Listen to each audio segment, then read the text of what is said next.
Hey everyone, Jen here today, and as promised, we are going to be making the brand new Hipster bag. This bag released today, the same time as this video, 8 o'clock, and it comes in two variations, the size 5 zipper and the size 3 zipper. We are going to be making the size 3 zipper today. The zipper size does not matter in general construction, neither does the hardware size. We are going to be using the 1-inch hardware size.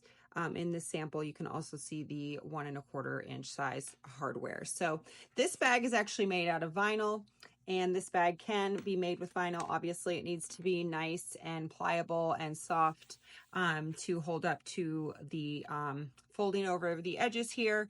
This is from Zipper Valley and is linked in our supply post along with our Fat Quarter Friday today, which is Art Gallery Fabrics flower blooms, so you can check that all out. Okay, so get your pattern open and get your PDF pulled up, and we're going to discuss the cut chart. All right, so let's discuss the fabrics and cut chart. So on your cut chart, everything is listed as top, bottom, sides, and back. So you'll need notes, one top of the main fabric, liner, and batting, the bottom main liner, batting, similar for the both sides and the back. You're going to need a zipper.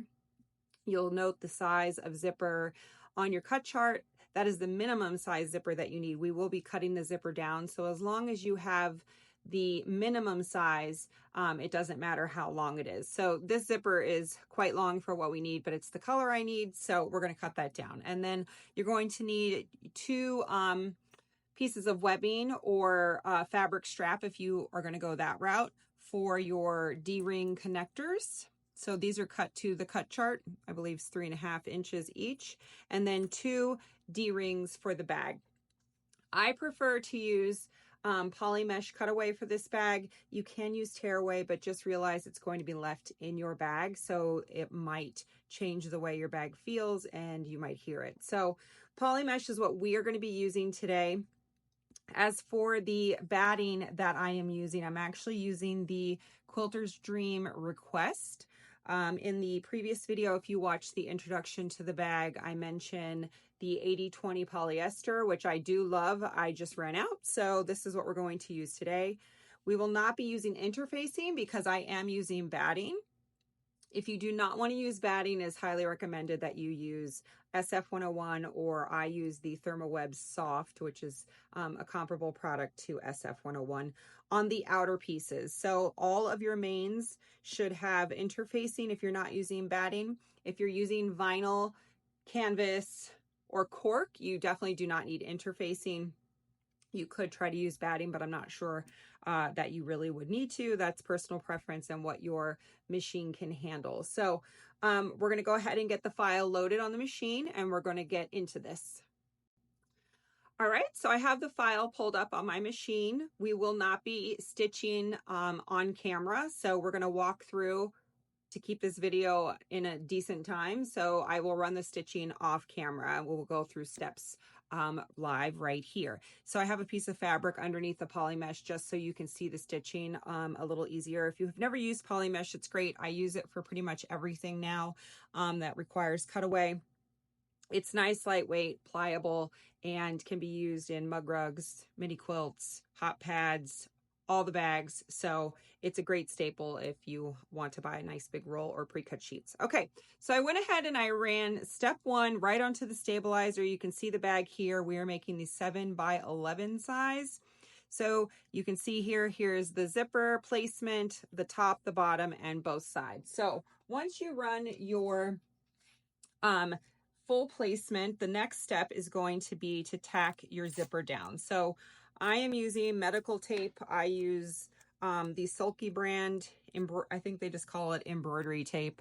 So it is clear, like transport tape you can get on Amazon as well. So you're going to take your zipper and you're going to put the zipper head on whichever side you prefer to open the bag. So Apparently there is a right way to do this, and that is the zipper pull should be on the left. So I'm a put it on the right person, but I've been trying to train myself to go the other way. So you're going to take your zipper and center it up in between the placement lines for the zipper. It doesn't really matter to me if you get it perfectly center. The lines are, a lot of people like to check that center line.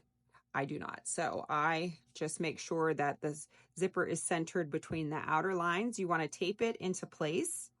You're going to run step 2, which is going to tack your zipper into place.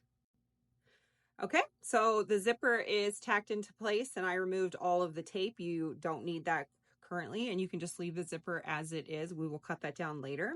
So because we're using cutaway, we need to cut out the zipper. So you're going to go to the back side here, and I tried to highlight where the zipper is tacked into place. It is a little hard to see on camera. So the 2 lines that tacked your zipper into place, we need to trim inside those lines. So I prefer to use, these are Westcott 4-inch scissors.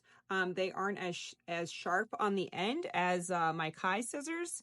So I have not cut my zipper with these, but the other ones I have. So blunt tip scissors are best for this. So you're going to cut right above the tack down line of the bottom, come across the side, and then go ahead and cut along the top here and then down the side. So you're going to have your zipper trimmed out.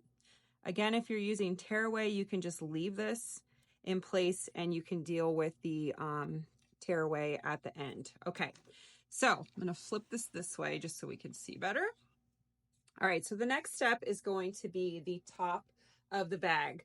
And we are going to start with the liner first. So we're using the dark citron coordinate that we have on the website for this line. Okay, so this has a no right, no wrong side. So you're going to place it, if you're using a right and wrong side fabric, you want it to be right side down. And you want to line up the top of your piece of fabric to, I use the zipper placement line as my guide, and I line that edge up there, and I leave, there should be a 1/2 inch seam allowance on either side if you follow the cut chart. And then you're going to go ahead and tape this into place. Okay, and use as much tape as you like. You want the excess to be facing the interior of the bag because we are going to stitch along here and flip it. So you're going to flip it this way. Also, the close turn hole is at the top. So you need to make sure you have enough seam allowance up here to tuck that into your bag. So be mindful of that when you're trimming your fabrics. Okay, so we're going to go back to the front here, and we're going to take our main top piece of fabric. And again, if it's directional, you need to pay attention to that. This is semi-directional, so we're going to flip it right side down, and we're going to line the top of the fabric up with the top of the zipper. And we're going to go ahead and tape this into place. A lot of times you don't really need to tape this. I don't, but for videos we will. So, all right, next we're going to run the tack down line. So that's going to tack your liner and the front into place. All right, so it's tacked into place here. We're going to go ahead and turn it over to the liner side. And we are going to go ahead and take the tape off. And you're going to flip your liner up and over the top of the bag, covering all of the placement lines, okay? We call this a stitch and flip. So we flip the liner up, tape it into place. Then we're going to go back to the front of the hoop here. You're going to remove the tape. And then this is where you're going to place your batting. So if you're using interfacing, obviously you can omit this step. So I place the batting right at the tack down line. You don't want to double up the batting, so it'll be too bulky. So place that there, right up to the line, and then go ahead and fold the top fabric over and tape this into place. The next step is going to top stitch and then completely finish the top of your bag so everything is tacked down.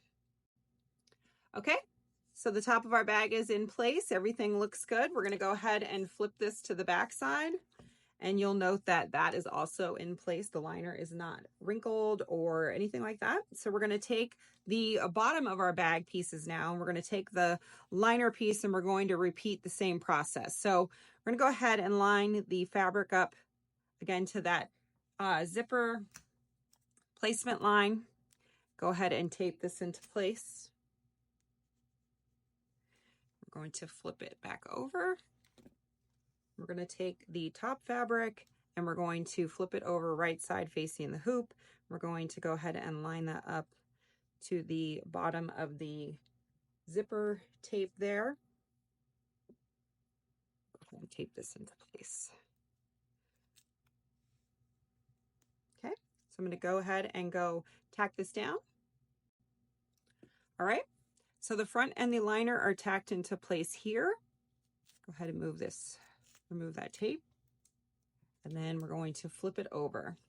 Now, in the file, we actually do two steps of tacking down the front of the bag. So the first time we do it, you can tack down just the front of the bag and leave the liner up and out of the way. So if you wanted to add a monogram or some kind of design, you're going to do it after that step. If you are not adding anything to the front of your bag, you can skip the second tack down, which will be the actual liner tack down. So this is in the PDF, so you can just be mindful of that. We are going to tack down the liner and the front at the same time because I am not putting anything on the bag, but we like to separate that for those of you that like to add designs to the bag and you don't want it to show, obviously. So you're going to take your liner, flip it over.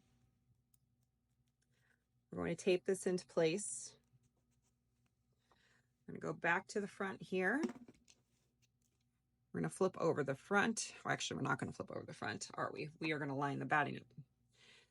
So the similar process to the top of the bag, you're going to take your batting and line it up at the tack down line. You're going to go ahead and fold your fabric over. And then we're going to go ahead and take this into place. Okay, I'm going to go ahead and run the tack down. Okay, so our front is tacked down as well as our liner. And if you did both at the same time like I did, you can go ahead and skip step 7 on your machine.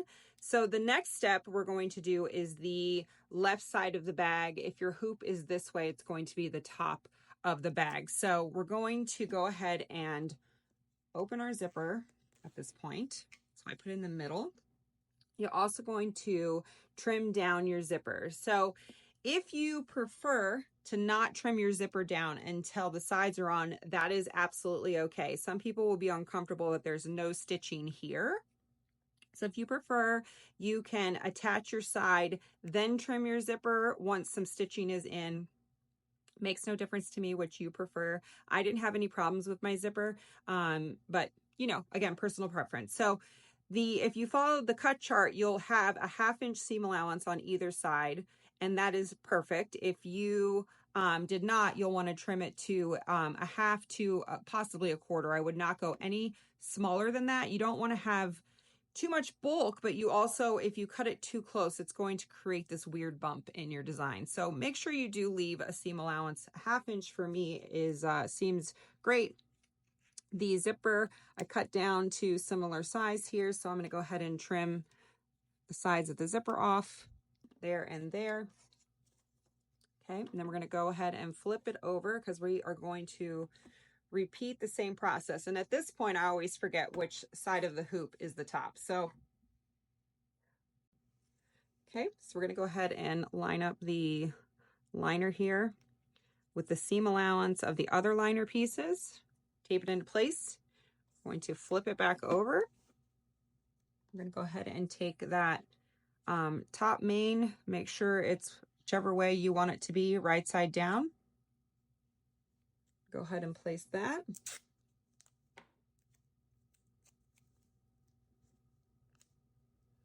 Okay, so I'm going to go ahead and tack that down. Okay, so the front is tacked into place. We're going to flip it over. Go ahead and flip the liner up. Make sure it's covering all of your placement stitching as it should if you followed the cut chart. Back to the front. We're going to do the same on this side. Well, actually, see, I keep forgetting the batting. So we put the batting in. Line it up just like you did the other pieces.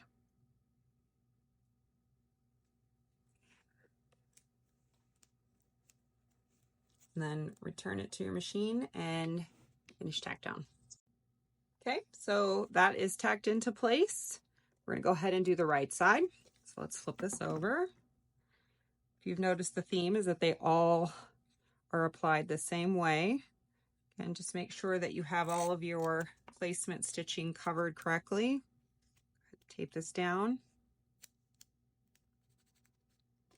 Flip it over. Where to place our main. This way. Okay. Then tack that into place. Okay, so the right is in place. We're going to go ahead and flip over the liner.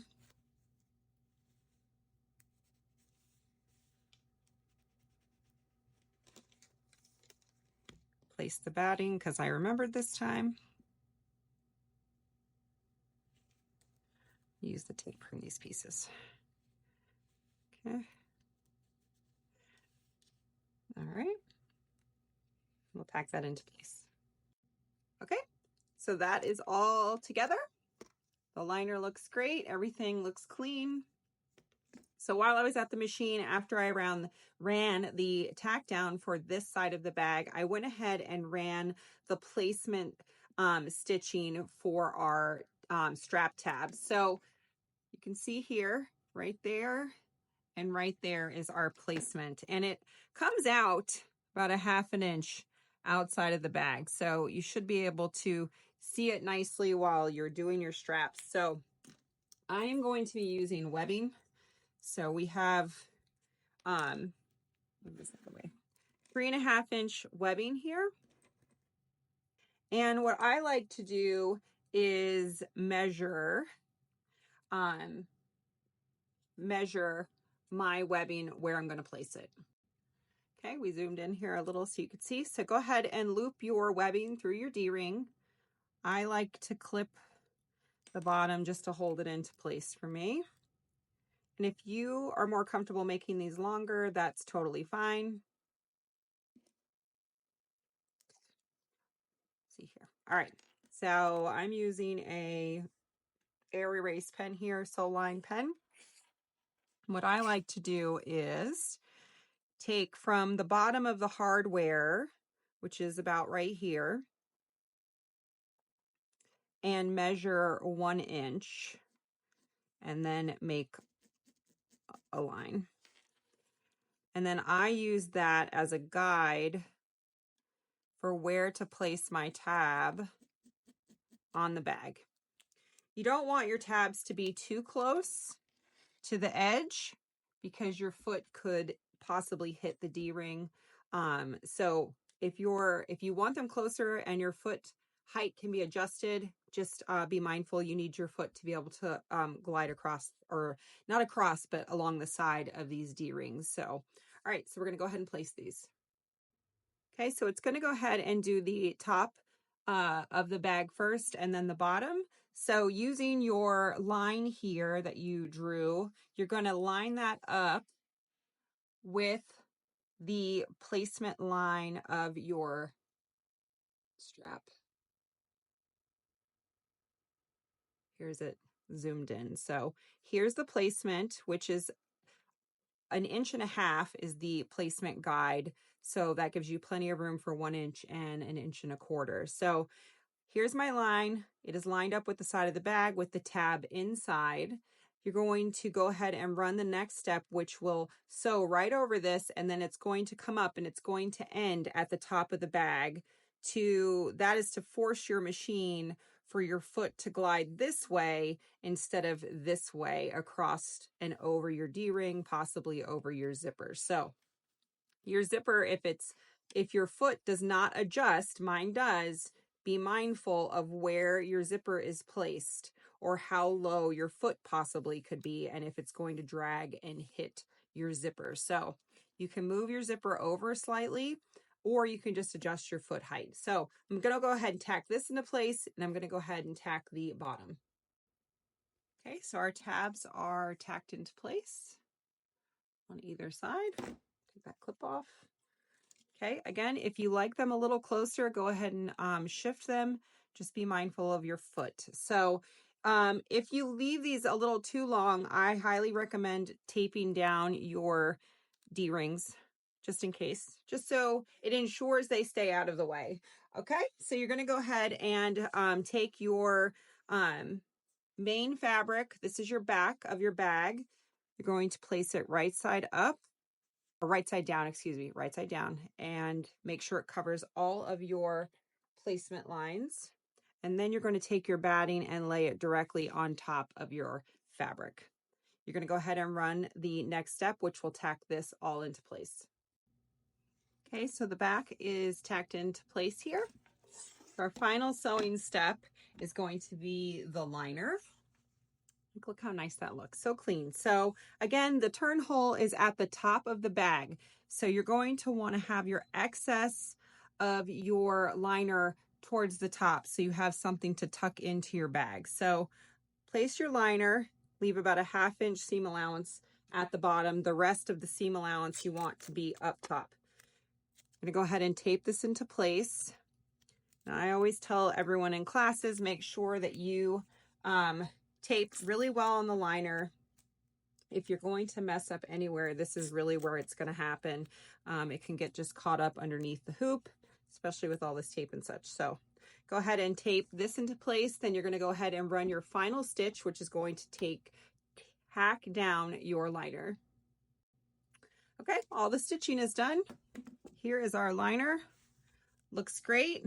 So I like to go ahead and remove some of this tape, because when you go to cut it, it will get stuck in your scissors and drive you absolutely insane. So, and this tape, the silky tape, is reusable. So all of these little pieces of tape, since I'm making so many of these bags, I just stick them all together and then reuse them for the next one. So, all right, go ahead and remove your bag from the hoop now that everything looks great.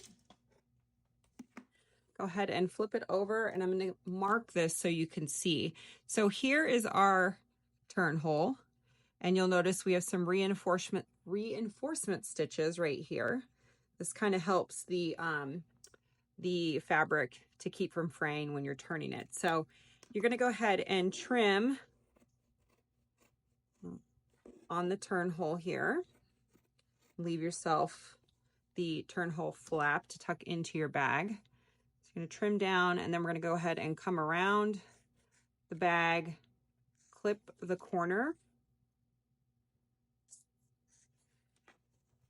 I don't find it necessary on this bag to trim the curve any more than just a regular scissor, but if you found that whatever fabrics you use needed a little bit more help curving, you could also use pinking shears or clip them. All right. So we're going to come up here and turn the corner a little there. Get rid of this. Okay. A little bit extra here. Okay.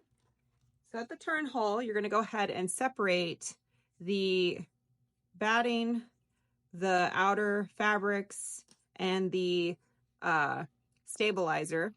You want to pull out your liner pieces to the side here. You don't want to trim those, but these other fabrics, you can go ahead and trim those off there. And I actually have 2 bags here. We're going to do 2 closure methods. I like to trim this down to about 1 inch. Okay, so next we're going to go ahead and turn these bags right side out. So here's your turn hole. The turn hole is about 4 inches on all the bags, so it should be plenty big enough to go ahead and get your bag turned. Even for vinyl, it seemed to be sufficient. So you take your turning tool and poke out the corner here. I like to push down the bottom, make sure it's nice and curved. I use the blunt end of my turning tool. If you are familiar, this is Anne Crawford's turning tool. Her husband Rick makes these, and we're all obsessed. They can be found on Crafty Midwestern Mommy. She's the only person that like stocks those online. They do not have an online store, even though I've told him he totally could do that. All right, so we're going to turn this other bag. For size reference, this secondary bag that I made is a 6x10, which is the perfect size for Parker.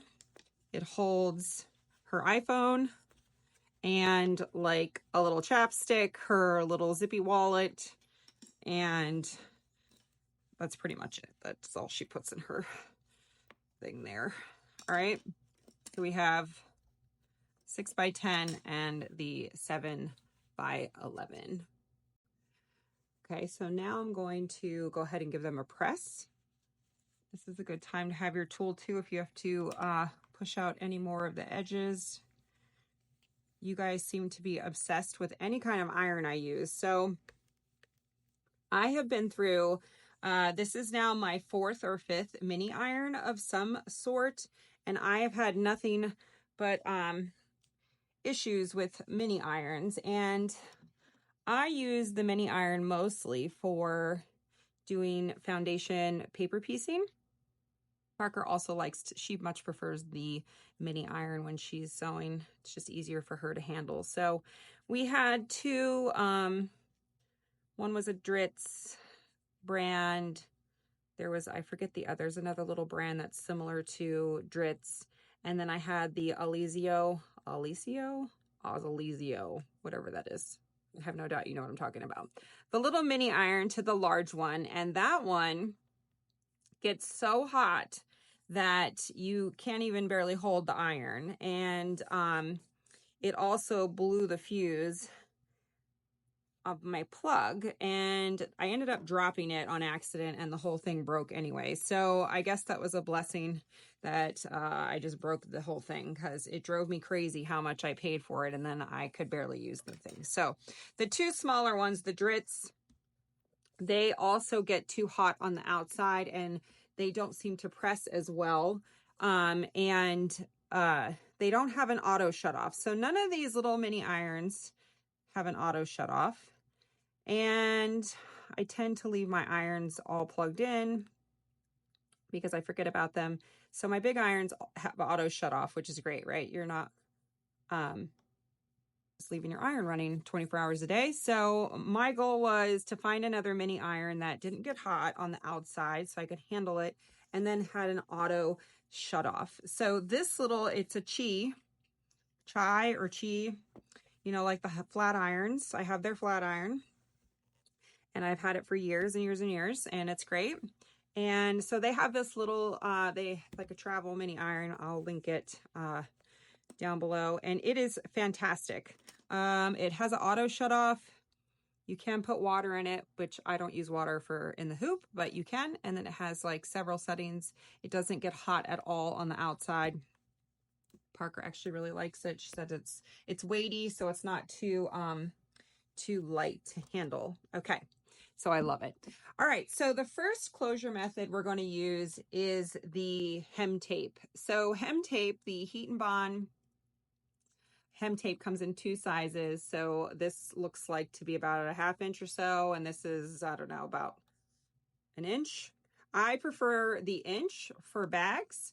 Sometimes you can use the smaller one. You could also use Steam a Seam Light, also comes in, you know, this type of situation. This is just what I have on hand and prefer.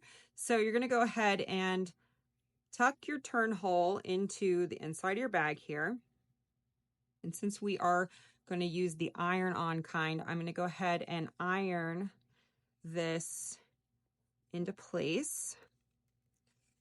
So that way your fabric knows this is where we're going. Okay, so there is, it's nice and flat. If you want, you can use some of the little wonder clips. Especially if you're using vinyl, you're probably going to want to use wonder clips to hold this into place. Okay, so the hem tape, you just tear off the length that you need.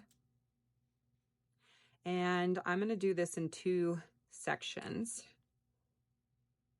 Take the hem tape, I'm going to slide it into the seam. Okay, and I line it up with the stitching, the outline stitching here. Okay, I'm going to hold that. Go ahead and heat that up. And again, this is just adhesive, so you're basically just melting it together. I like to leave that for a second, let it cool down. You can also just move your clips over to that side to make sure it holds it into place. So I can see right here, that's where the tape ended. So I'm going to add my other piece of tape on this side.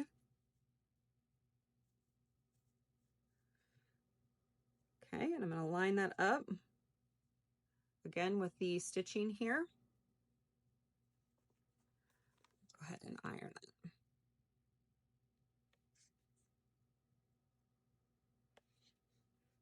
Okay. All right, so I'm going to go ahead and leave this just to cool down while we do the other method. So the other method is the press and seal tape, which is also made by Heat and Bond. If you've watched my videos for a long time, I've used this for years to close my bag because you don't have to heat it. It's super easy. It is really permanent. So I've never had any issues with this. So that will be in our linked, it's in our link list anyway. So, okay, so you're going to take your folded, your turn hole here and leave the top out because we're going to use the lines of your stitching as a guide. So the tape just peels off. You're going to line it up to your stitching, and this also just rips.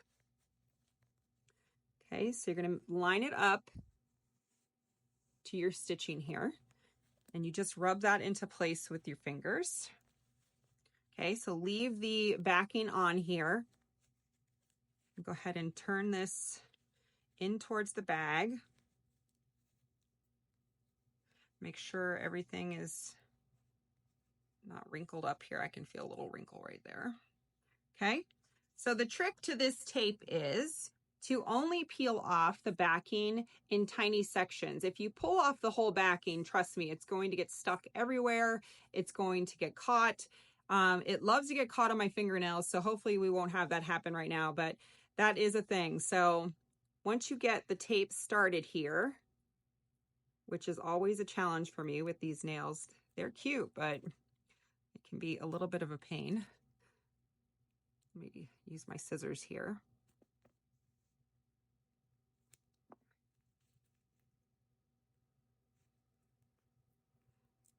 Okay, there we go. All right, so pull the backing off about 1 inch, and then I go ahead and press down my fabric to the tape. And then I pull another little inch here. Make sure that you have it up covering all of your stitching. And then just work your way down to the end here. And then when you get to the end, I'm gonna go ahead and make sure you kind of pull it out and down. Otherwise, you're gonna pull the adhesive up out of your bag. This is where it likes to get my fingernail, okay? Go ahead and line that up. Okay, so there's that. Now this, you really just need to use your hands to heat it up. You can, I wouldn't recommend on high heat. You can quickly just kind of go over it with your iron a little bit. That kind of also melts it into place. Okay, so we have this, the press and seal, this with the hem tape. So here is the hem tape. If you notice any wrinkles from the clips, go ahead and just give that a nice little quick press. You don't want to melt your hem tape, okay? All right, so now we're going to go ahead and turn these. So open your zippers. Okay, we'll do this one first.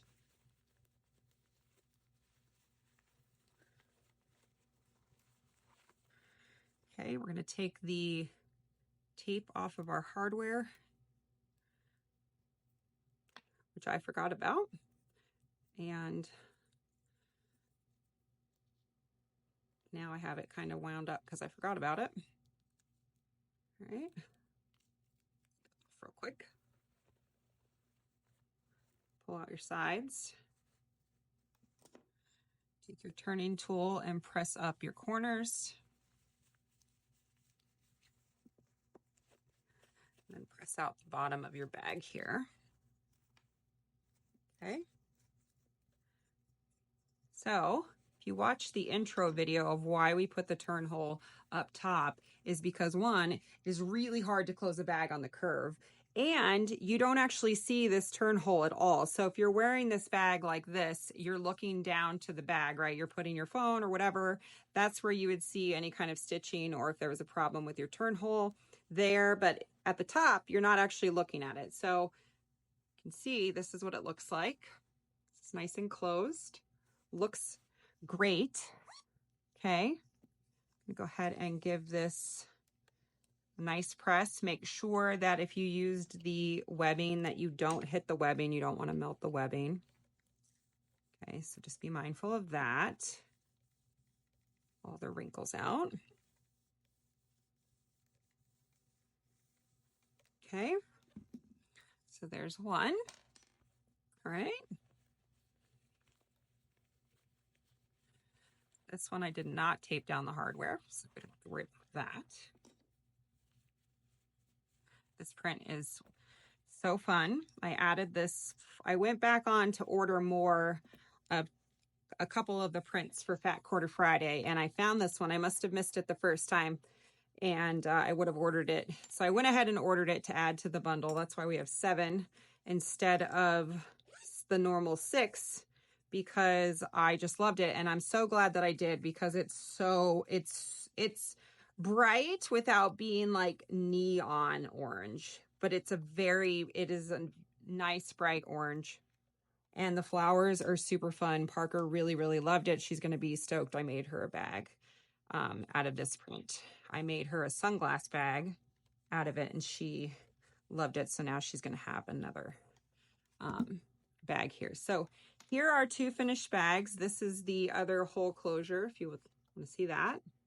See how it looks. And then we have the webbing strap video already up, so you can watch how to make the a webbing strap. I'm gonna go ahead and hook this one on. And then coming on Tuesday, I'm gonna go over how to make a fabric strap. We're gonna talk about some alternate webbing options instead of sewing. So rivets and hopefully Chicago screws. We're gonna give that a try. So here are our bags. If you have any questions, just leave them below. Hope you enjoyed.